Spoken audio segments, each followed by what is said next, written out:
मित्रांनो, पावसाळ्यामध्ये किंवा विंटरमध्ये तुम्ही अशा सिच्युएशनला फेस केला असेल, सगळा फॉग असतो गाडीच्या आतमधून, बरोबर. त्यामुळे व्हिजिबिलिटी काहीच राहत नाही, बाहेरचं काही तुम्हाला दिसत नाही. डाव्या बाजूच्या विंडोवर सुद्धा बघू शकता कशा प्रकारे फॉग आलेला आहे.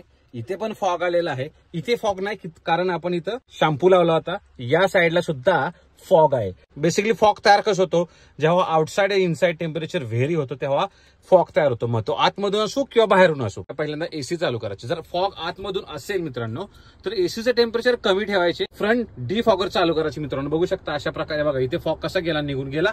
आता इकडे पण बघा, इकडे फॉग निघून जातोय का, हे बघा.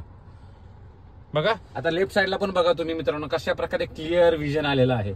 इथे तुम्हाला व्हेंट भेटतो आणि समोर तुम्हाला एक व्हेंट भेटणार आहे. जर फॉग बाहेरून होत असेल म्हणजे इथे होत असेल तर तुम्हाला हीटर यूज करायचे. टेम्परेचर तुम्ही हाय ठेवा आणि तुम्हाला डिफॉगर यूज करा. अशा वेळेस बाहेरचा जो फॉग आहे तो निघून जाणार आहे. तर मित्रांनो, फॉगी कंडिशन मध्ये अशा प्रकारे तुम्ही व्हिजिबिलिटी इम्प्रूव्ह करू शकता आणि होणार ऍक्सिडेंट पासून वाचू शकता.